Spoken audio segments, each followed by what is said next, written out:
ఏమైంది బావా? ఏం ఆలోచిస్తున్నావు? పొద్దున్నేమో యాంకర్ అన్నావు, మధ్యాహ్నమేమో లవర్ అన్నావు, ఇప్పుడేమో ఏకంగా వైఫ్ని చేసి ఇంట్లోనే పెట్టుకున్నావు. ఏదో అంతా అలా కమెంట్ వల్ల జరిగిపోయిందిరా. ఈ అమ్మాయిల్ని నమ్మేదలే. అందరు అమ్మాయిలు అలా ఉండర్రా బావా.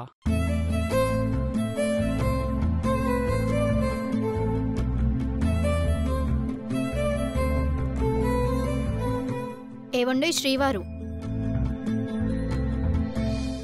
I love you. ఆపేయ్, నీ వైఫ్ గురించి నాకు బాగా తెలుసు.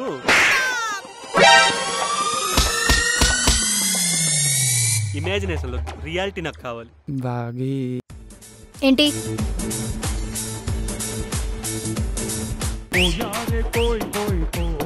బావగాడు ఎక్కడున్నారా? ప్రపంచాన్ని గెలిచామని ఫీల్ అయ్యే ప్లేస్ లో ఉన్నా. ఇంటికి ఎప్పుడు వస్తావు? అబ్బాబాబాబాబా, లాస్ట్ టైం నువ్వు చేసింది ఇంకా నాకు గుర్తులేదనుకోకు.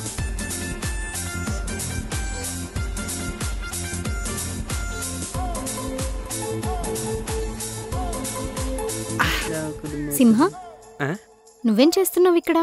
ఏందా తొందరగా వేసి తీసుకొచ్చి ఆమ్లెట్. మా వాడి నీకు దొరకడం మీ అమ్మ చేసుకున్న అదృష్టం. తొందరగా తీసుకొచ్చి. మా అమ్మ చేసుకున్న అదృష్టం ఏంటి?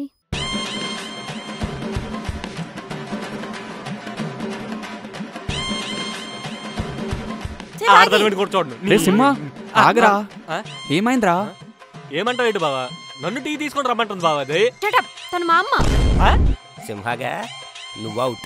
అరే సింహగా, నీ పని చెప్తా. నాకు తీరిపోయిందిరా. ఇంక ఈ ఆఫీస్తో రుణం తీరిపోయింది. ఏం సార్ మీరు మానేస్తున్నారా? ఏది పెడితే మాట్లాడి కదవా. ఆయన మంచోళ్ళు కాబట్టి ఇలాంటివి ఏం పట్టించుకోరు. ఏంటి ఇంత లేట్ అయింది? షాప్ ఏమన్నా దూరంగా ఉందా? సామాన్లు ఎక్కువగా ఉన్నాయి. అది సరే గాని వరుణ్, కనీసం పెళ్లికి కూడా పిలవలేదేంటయ్యా? మీరు మాత్రం రమ్యతో గెస్ట్ హౌస్కి వెళ్ళినప్పుడు మమ్మల్ని పిలిచారా?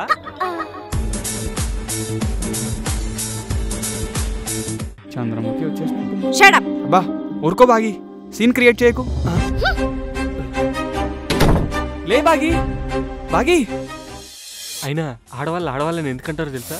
ఆడవాళ్ళు కాబట్టి. అదిరా ఆడవాళ్ళ గొప్పతనం అంటే. చెల్లెమ్మ నువ్వెప్పుడు వచ్చావు? నువ్వు ఓవర్ యాక్షన్ స్టార్ట్ చేసినప్పుడు.